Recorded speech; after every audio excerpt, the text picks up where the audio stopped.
नमस्कार, आपका स्वागत करता हूं और उम्मीद करता हूं कि आपकी तैयारी बहुत अच्छी चल रही होगी। चलिए चलते हैं आपकी सक्सेस में एक नया आयाम लेके आते हैं और पढ़ते हैं अपने उत्तर वैदिक काल को।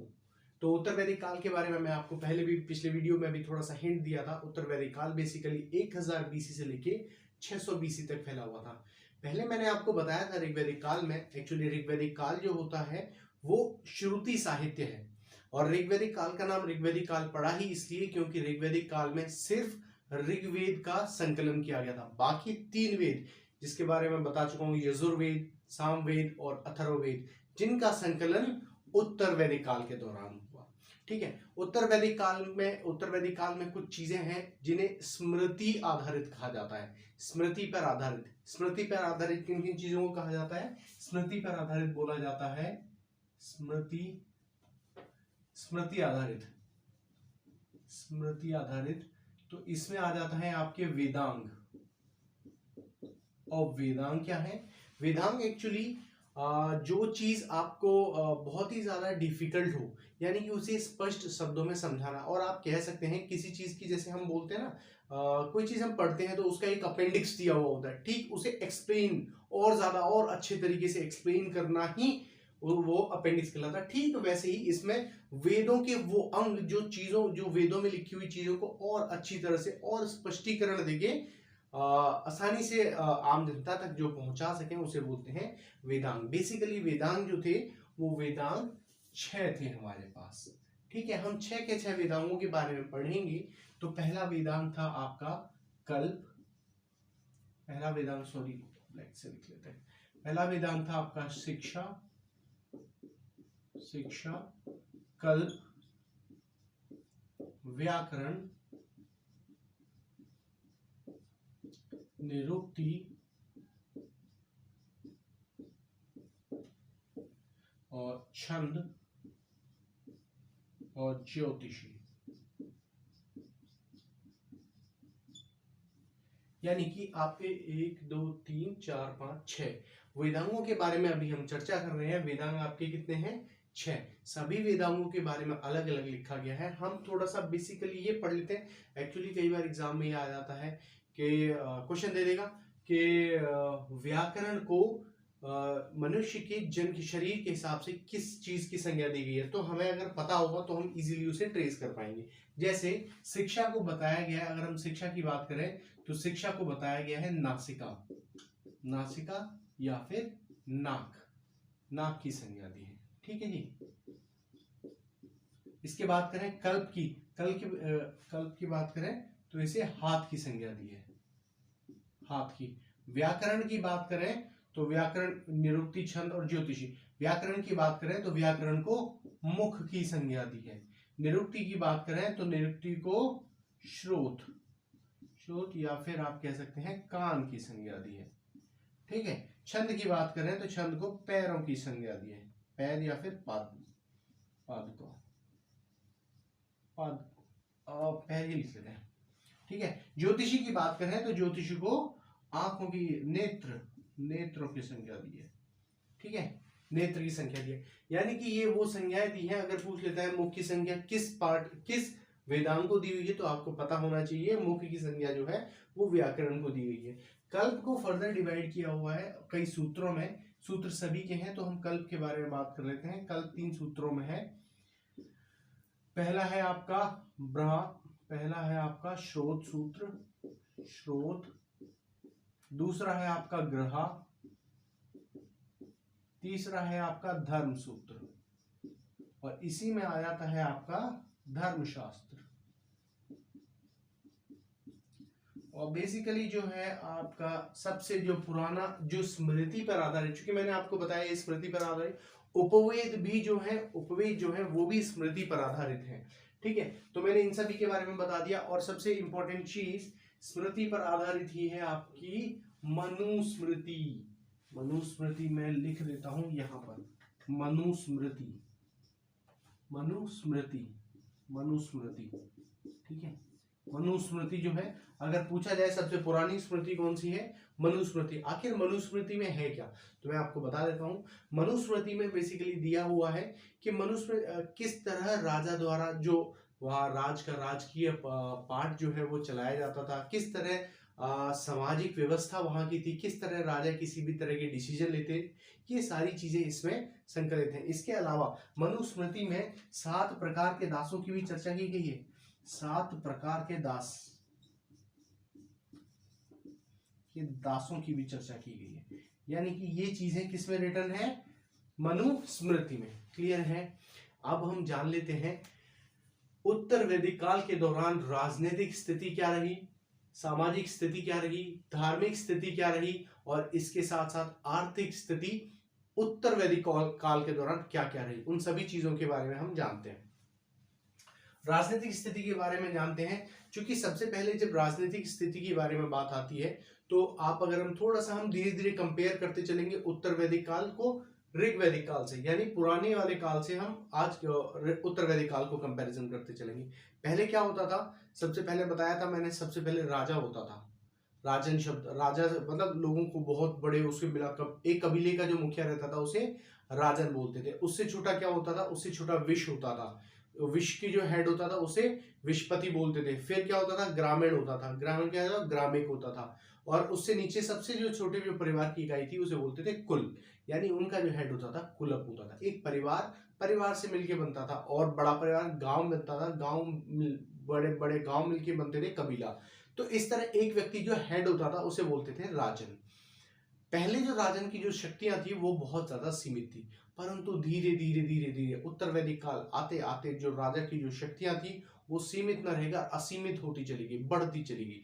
पहले क्या है, राजा को चुनाव किया जाता था, परंतु धीरे धीरे उत्तर वैदिक काल के आते आते राजा का जो पद था वो वंशानुगत हो गया, यानी कि अब राजा का जो बेटा है वो ही राजा बनेगा। पहले क्या होता था, पहले राजा को चुनाव होता था, परंतु वो प्रक्रिया उत्तर वैदिक काल के आते आते लगभग समाप्त हो गई। ठीक है, तो यही चीज पहली बताई हुई है, राजा का जो पद था वो क्या हो गया, वो वंशानुगत हो गया। अब आज के टाइम में अगर हम बात करें उत्तर वैदिक काल के समय की, उत्तर वैदिक काल में अब राजा क्या करने लगा, राजा नई नई उपाधियां धारण करने लगा। किस तरह की उपाधियां धारण करने लगा, अगर उत्तर की तरफ कोई राजा जीतता था, उत्तर की तरफ कोई राजा जीतता था तो वो अपने आप को क्या कहलाता था, विराट कहलाता था। उत्तर की तरफ राजा जीतने वाला अपने आप को विराट कहलाता था। अगर पश्चिम की तरफ कोई राजा जीतता था तो वो अपने आप को सम्राट कहलाता था। अगर पूर्व की तरफ कोई राजा जीतता था तो वो अपने आप को सम्राट कहलाता था। पश्चिम की तरफ अगर कोई राजा जीतता था तो वो अपने आप को सुराट कहलाता था। अगर दक्षिण की तरफ कोई राजा जीतता तो वो राजा अपने आप को राजा भोज कहलाता था। ठीक है, तो मतलब राजाओं के अपने अपने जीत के आधार पर अपने अपने नामकरण करने शुरू हो गए थे। इसके साथ साथ अलग अलग तरह के यज्ञों का भी प्रावधान चालू हो गया। अब किस किस यज्ञों का प्रावधान चालू हो गया, राजसूय यज्ञ का प्रारंभ हुआ। अब क्या हुआ, अब लोगों के अंदर ये जागरूकता फैलनी शुरू हो गई। उन्हें ऐसा लगने लगा कि अब जब कभी भी कोई राजा जीतेगा तो उसका एक समारोह होगा, उस समारोह को राजसूय यज्ञ के नाम से जाना जाने लगा। यानी कि एक यज्ञ किया जाने लगा जिसमें कि जो राजा जीतता था उस राजा को एक बड़ी उपलब्धि के तौर पे बताया जाता था और राजसूय यज्ञ उसके लिए करवाया जाता था। इसके अलावा अश्वमेध यज्ञ करवाया गया, अश्वमेध यज्ञ करवाया जाता था जो कि बेसिकली 3 दिन तक चलता था। मान्यता ये थी कि ये 3 दिन तक चलता था। उसमें क्या होता था, एक घोड़े को छोड़ा जाता था और वो घोड़ा जिस जिस एरिया में होके वो निकल जाता था, अगर किसी ने उस घोड़े को रोक लिया तो उसे उससे युद्ध करना पड़ता था। किसे, जिसने उस घोड़े को छोड़ा है। अगर वो नहीं रोकते थे, इसका मतलब ये है कि जिन लोगों ने जिस कबीले ने उस लोगों को नहीं, उस घोड़े को नहीं रोका, इसका अर्थ यह है कि उन्होंने उनकी छत्र छाया स्वीकार कर ली है।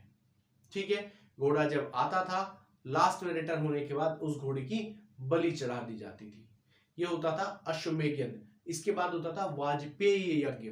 वाजपेयी यज्ञ में बताया जाता था कि किस तरह मतलब अपना एक तरह से शक्ति प्रदर्शन किया जाता था, खेल कूद मनोरंजन भी होता था। उसके साथ साथ राजा के द्वारा एक घुड़दौड़ की प्रतियोगिता होती थी जिसमें राजा अपना शक्ति प्रदर्शन करता था। तो ये होता था। इसके अलावा अग्निउष्टम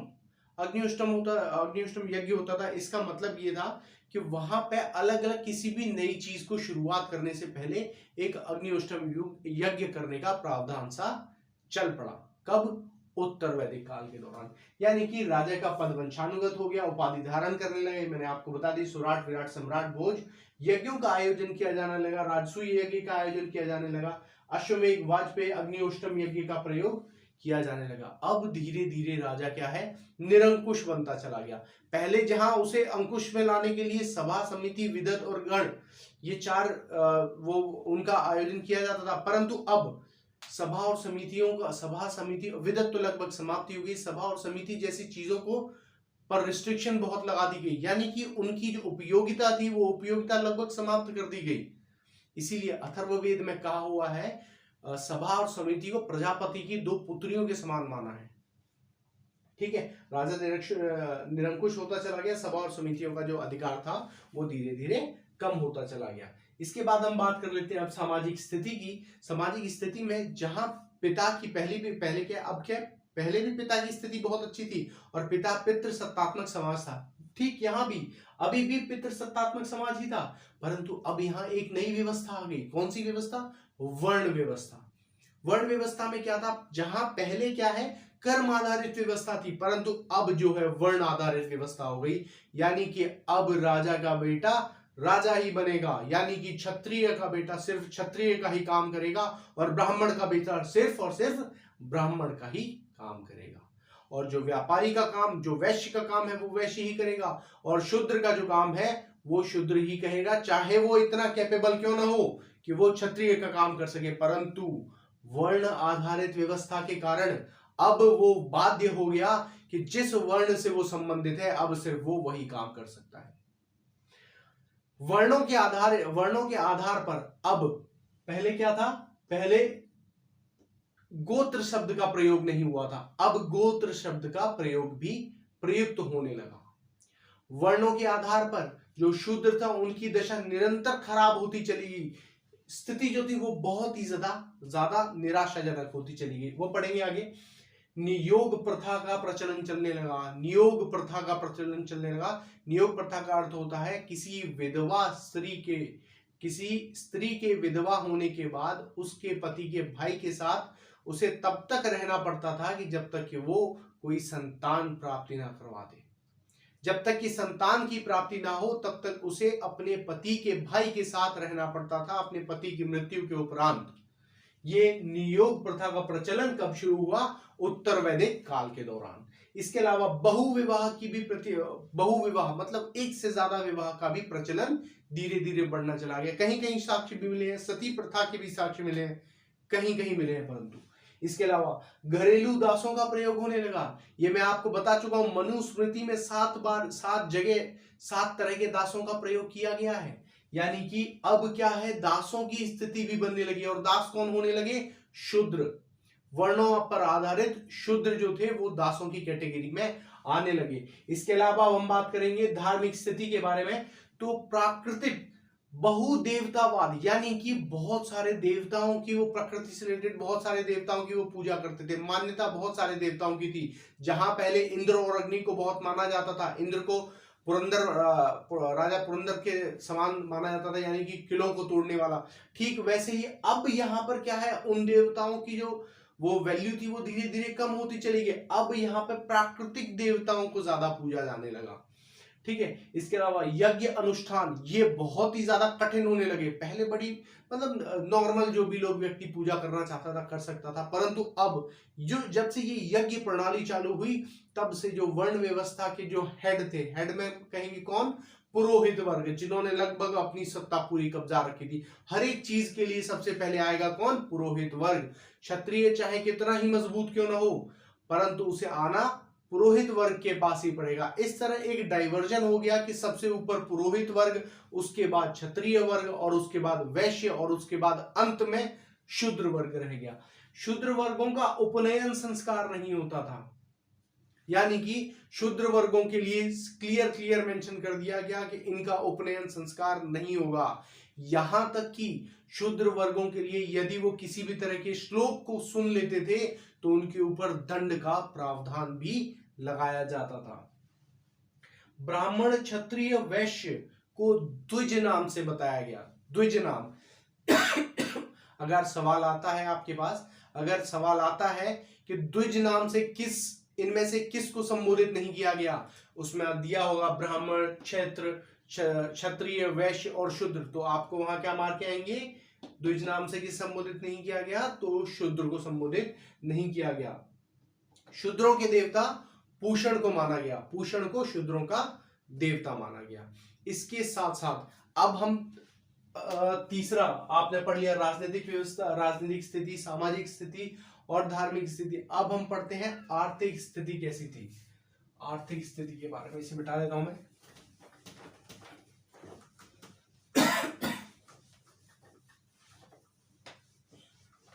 आर्थिक स्थिति की चर्चा कर लेते हैं थोड़ा सा। चौथा हो जाएगा आपका आर्थिक स्थिति। अब हम चर्चा कर लेते हैं आर्थिक स्थिति। जहां पहले मुख्य पेशा क्या था, मुख्य पेशा पहले पशुपालन था, अब वो मुख्य पेशा धीरे धीरे बदलकर किस में कन्वर्ट हो गया, कृषि में कन्वर्ट हो गया। मुख्य पेशा पहले क्या था, पशुपालन था, अब यहां क्या हो गया, कृषि हो गया। पहले क्या है, किस पशु को मान्यता दी जाती थी, सिर्फ गाय को, अब घोड़े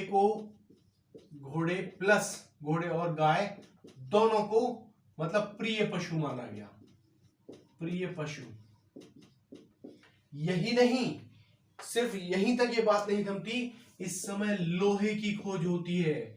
बताया था लोहे की खोज, लोहे की खोज के साक्ष्य कहां मिले थे, 1000 बीसी में। मैंने आपको पिछले वीडियो में भी बताया था 1000 बीसी में यूपी के अतरंजी खेड़ा नामक, यूपी के एटा जिले में अतरंजी खेड़ा नामक स्थान पर लोहे की खोज के साक्ष्य मिलते हैं। जब लोहे की खोज हुई, तो जब लोहे की खोज होगी तो लोगों में नए नए औजार बनाने की प्रवृत्ति आएगी, और जब नए नए औजार बनेंगे तो जाहिर सी बात है खेती में और ज्यादा डेवलपमेंट होगा, और जब ज्यादा डेवलपमेंट होगा तो जो पेशा पहले पशुपालन था वो धीरे धीरे कन्वर्ट होके कृषि में बदल जाएगा। और जब कृषि में बदल जाएगा, जब लोग कृषि करने लगेंगे तो जाहिर सी बात है वो अपने क्षेत्र को छोड़ना नहीं चाहेंगे, और जब क्षेत्र को नहीं छोड़ना चाहेंगे तो जब कोई उसके ऊपर युद्ध करेगा तो वो उस जगह को छोड़ के दूसरी जगह न जाकर वो वहां से युद्ध का जवाब देंगे, और धीरे धीरे ये युद्ध की प्रवृत्ति बढ़ेगी, अपने क्षेत्र को विस्तारित करने की जो प्रथा है वो बढ़ती चली जाएगी। और जब ये चीज आएगी तो धीरे धीरे क्षेत्र का विस्तार होना प्रारंभ हो जाएगा। लोहे की खोज के बारे में मैंने आपको बता दिया। लोहे को किस किस नाम से जाना जाता था, एग्जाम में ये भी बहुत इंपॉर्टेंट है, आता है। तो लोहे को श्याम या फिर कृष्ण आयस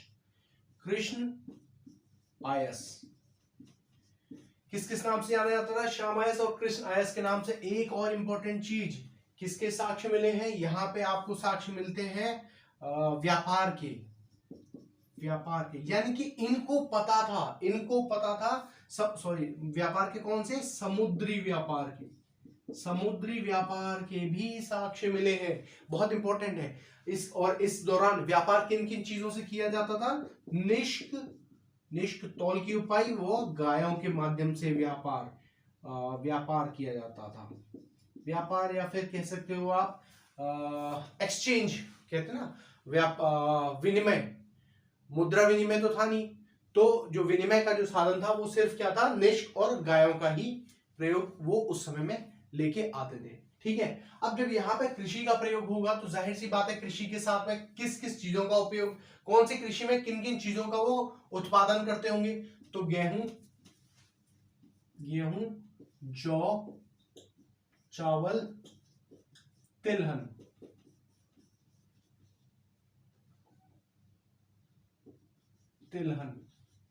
अब यहाँ पे इंपॉर्टेंट चीज ये भी है, जो चावल है इसे किस अन्य नाम से जाना गया है, व्रीहि।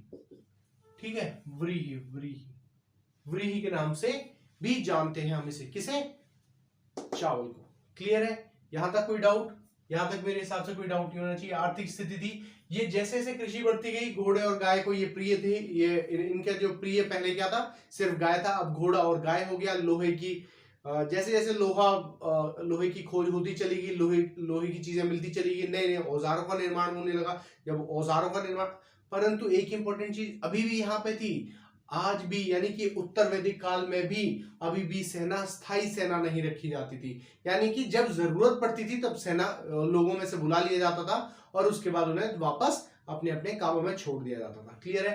पहले क्या है, पहले जो कर की जो व्यवस्था थी, पहले जो कर दिया जाता था, कौन सा, किस नाम से जाना जाता था? कर हम बोलते थे बलि नाम से, और ये हम कैसे देते थे?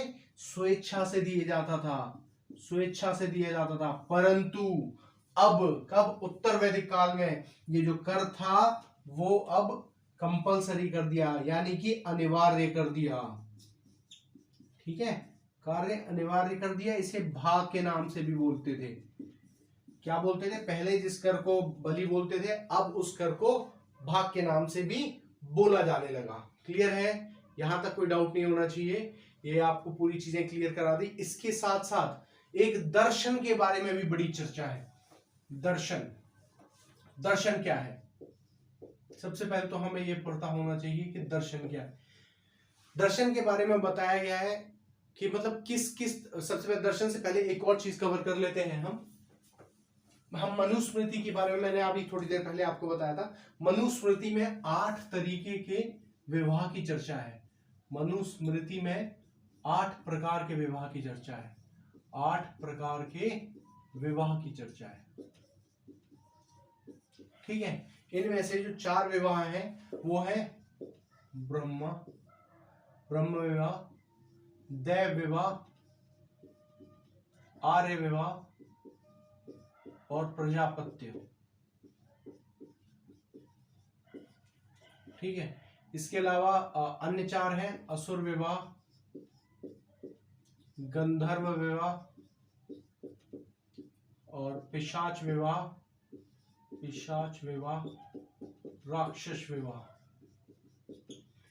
इन 8 प्रकार के विवाहों की चर्चा है, जिसमें से क्षत्रिय के लिए गंधर्व विवाह और ये क्या नाम है, पुरोहित वर्गों के लिए शुरू के चार जो विवाह थे उनके बारे में वर्णन किया गया है।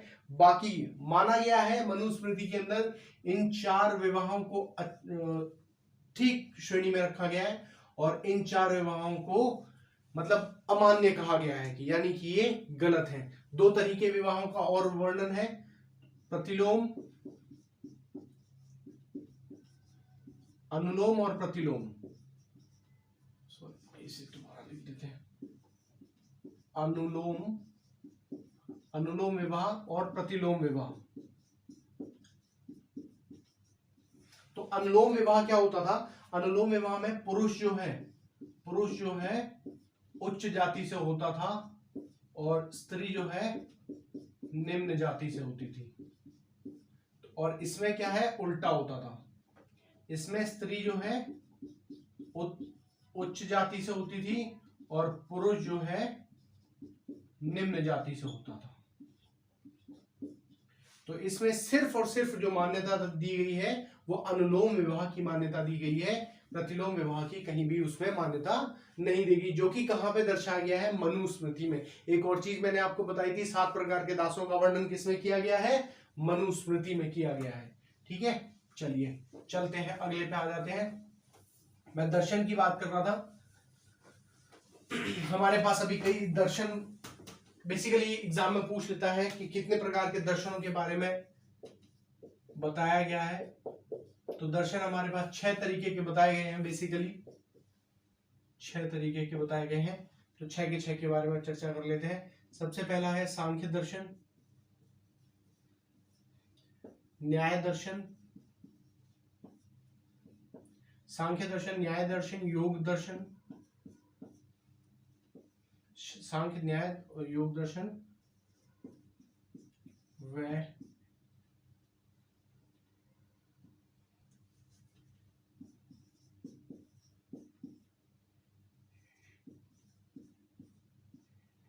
विशेषणिक,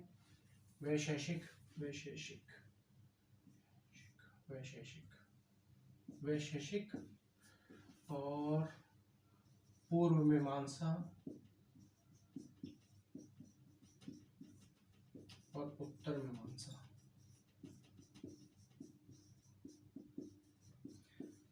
दर्शन है क्या?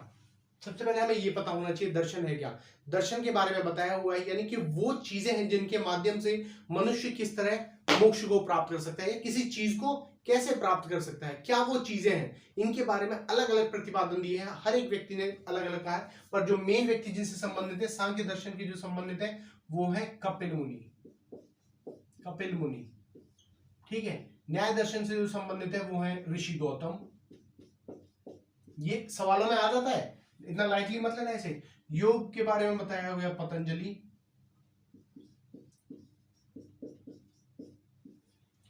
वैशेषिक के बारे में बताया हुआ कर्णाद ने। पूर्व मीमांसा के बारे में जैमिनी ने, और उत्तर मीमांसा के बारे में बताया हुआ है बादरायण ने। अब बताया क्या हुआ है, तो बताया ये है कि सांख्य दर्शन के अंदर तीन आपके गुण होते हैं, सतो,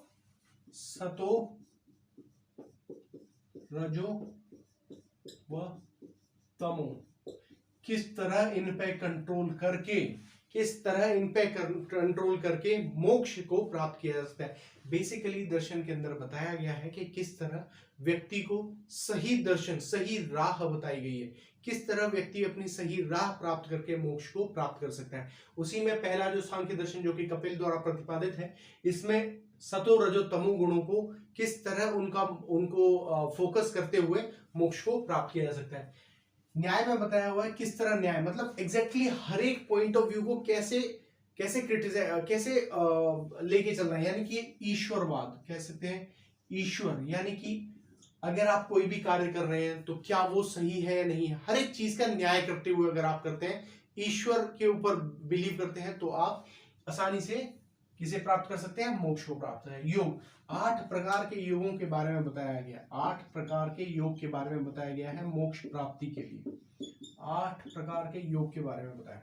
वैशेषिक कर्णाद बताया गया है कि परम आणविक और मतलब जो एक शरीर है वो किसी बहुत छोटे कण से मिलकर बना हुआ है।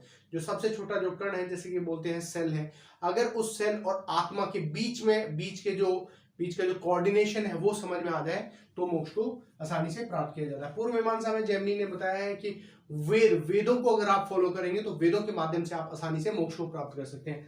उत्तर मीमांसा बादरायण में बताया है कि किस तरह बताया कि ब्रह्मा को फोकस करते हुए, ब्रह्मा के ऊपर फोकस करते हुए आप किस तरह मोक्ष को प्राप्त कर सकते हैं। तो ये सारी चीजें बताई गई हैं इसमें। इसके अलावा हमारे एक और चीज है, ये आपके दर्शन हो गए।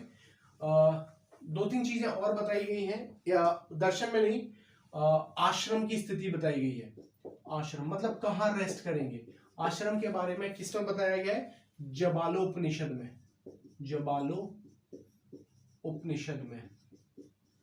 उपनिषद में 4 कैटेगरी में बांटा हुआ है, पहला, दूसरा, तीसरा, चौथा। पहली कैटेगरी जो है वो है ब्रह्मचर्य, जिसमें 25 साल तक के लिए बताया है कि मतलब 25 साल तक ब्रह्मचर्य रहना है, 0 to 25। उसके बाद बताया है गृहस्थ जीवन के बारे में,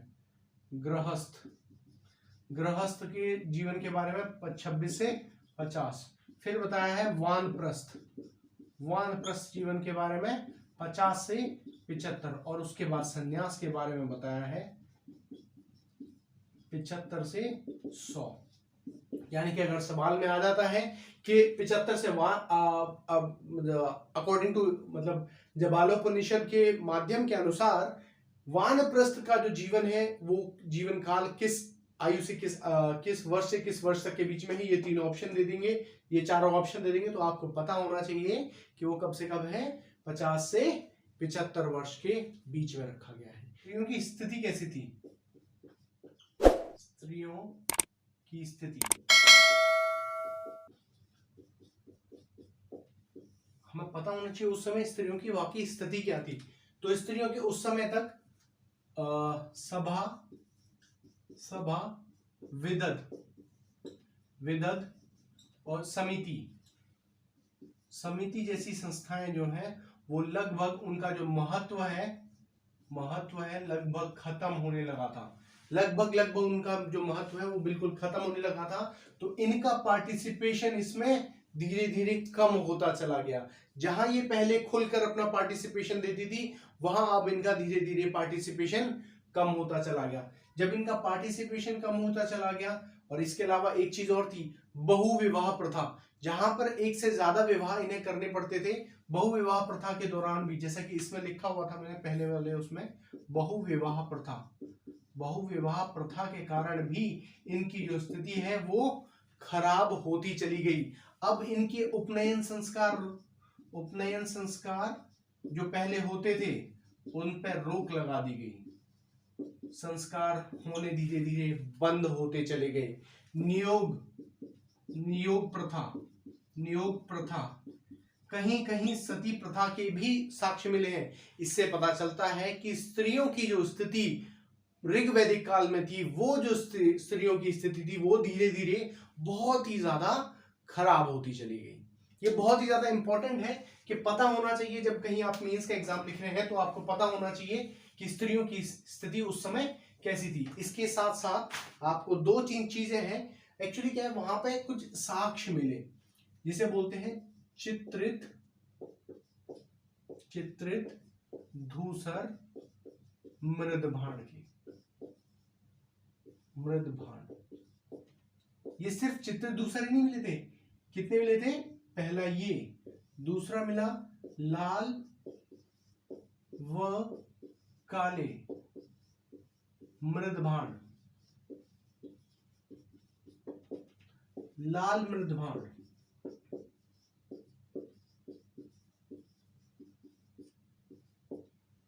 काले मृदभांड।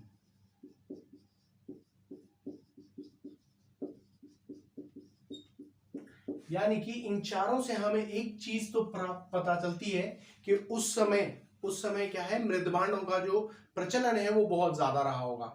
अगर वहीं हम कंपेयर करें ऋग्वैदिक काल से, तो हमें पता चलता है वहां सिर्फ लाल व काले या लाल या काले प्रकार के मृदभांडों की चर्चा होती है। पर यहाँ पर आपको चित्र दूसर मृदभांड के बारे में जानकारी मिलती है। अब ये मृदभांड है क्या और चित्र दूसर क्या है? तो मृदभांड बोलते हैं मटका, यानी कि आपने देखा होगा पानी वानी पीने वाला मटका टाइप का होता है, वो मटका। अगर वो धूल से बना हुआ, धूल में लिपटा हुआ मटका मिला है, चित्र थी, यानी कि उसमें नक्काशी की गई, डिजाइन की गई है, यानी कि उसमें कुछ ऐसी कलाकृति की गई है जिससे कि वो लगे कि बहुत ही ज्यादा सुंदर है। यानी कि सिस्टमेटिक वे में जो चेंजेस होते चले गए, वो कहाँ लाल सिर्फ एक कलर के मिल रहे थे, अब उन पे नक्काशी होने लगी, चित्रकारी होने लगी। ये सारी चीजें आने वाले समय में अपने आप में एक अनूठा परिवर्तन बता रही थी। इसके साथ साथ किताबों में कई बार ये सवाल भी आता है कि कितने बैलों के पेयर बनाए जाते थे। तो ये सवाल आ सकता है 6, 8, 12, 24, 6, 8, 12, 24 बैलों के पेयर,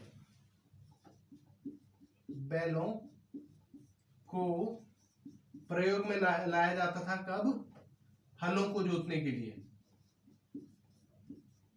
प्रयोग किस लिए? हलों, खेतों को जोतने के लिए, खेतों को जोतने के लिए।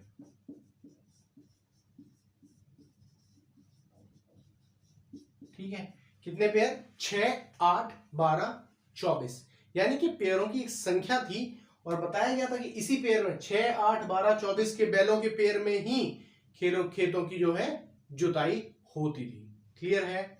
अभी चलते हैं, इसके अलावा और भी बहुत सारी चीजें हैं जो एग्जाम पॉइंट ऑफ व्यू से बहुत ही ज्यादा इंपॉर्टेंट है। इसे मिटा देते हैं, आगे चलते हैं। मैंने आपको बताया था उत्तर वैदिक काल के प्रारंभ होने से पहले भरत और कुरु के बीच में लड़ाई हुई थी। भरत और कुरु कबीला था, कुरु जो जन थे, ये 5 कबीलों को मिला के बना था। कौन सा? कुरु जो है 5 कबीलों को मिला के बना था। और यहाँ पे राजा सुदास ने, इधर से राजा सुदास थे और इधर से पुरु थे।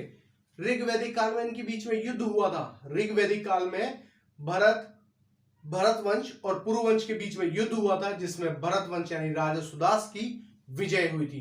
परंतु समय बीतता चला गया। समय बीतने के बाद वही भरत वंश और कुरु के बीच में क्या हो गया, मित्रता हो गई। और जब ये मित्रता होती है तो भरत और कुरु मिलके बन जाते हैं, भरत और पुरु था, सॉरी, भरत और पुरु के बीच में युद्ध हुआ था, भरत और पुरु मिलके बन जाते हैं कुरु। और यही कुरु आगे चल के एक नाम लेता है कुरु। कुरु में जो लोग पाए जाते थे उस जगह को बोलते हैं कुरुक्षेत्र, जहां पे महाभारत हुआ था। महाभारत हुआ था, महाभारत का युद्ध हुआ था। क्लियर है, यहां तक समझ में आई। अब ये जो पुरु थे, अब इनमें पुरु में कौन कौन सम्मिलित थे उनके बारे में चर्चा कर लेते हैं। कई बार ये सवाल भी आ जाता है कि पुरु में कौन कौन सम्मिलित थे, तो उसमें ले लेते हैं हम। सबसे पहले आ गया आपका द्रोहा, द्रोहा, अनु, पुरु, तुर्वस और यदु। ये पांच जो है, ये पांच जन थे, जिनमें से पुरु और भरत वंश मिलके क्या कहलाए, कुरु। ठीक है, जिससे जो कि उस एरिया में रहने वाले लोगों को बोला गया कुरुक्षेत्र, जिस स्थान पर 18 दिन तक कौन सा युद्ध लड़ा गया था, महाभारत का युद्ध हुआ था, जिसमें पूरे कुरु वंश का, किस वंश का, पूरे कुरु वंश का विनाश हो गया।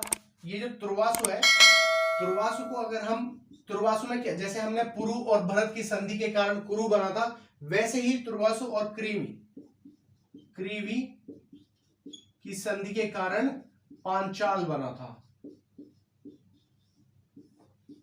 पांचाली, आपको याद होगा, ये पांचाल महाजनपद है। अभी जब हम महाजनपद पढ़ेंगे तो उसमें पांचाल जो बना था वो महाजनपद किस किस को मिला के बना, तुर्वस और क्रीवी को मिलाकर एक महाजनपद बनता है जिसका नाम है पांचाल। मेरे ख्याल में अब तक चीजें आपको समझ में आ रही होंगी और मैं उम्मीद करूंगा भविष्य में भी आपको चीजें समझ में आती रहें। जल्द ही हम नया लेक्चर लेके आएंगे। मिलते हैं, नमस्कार।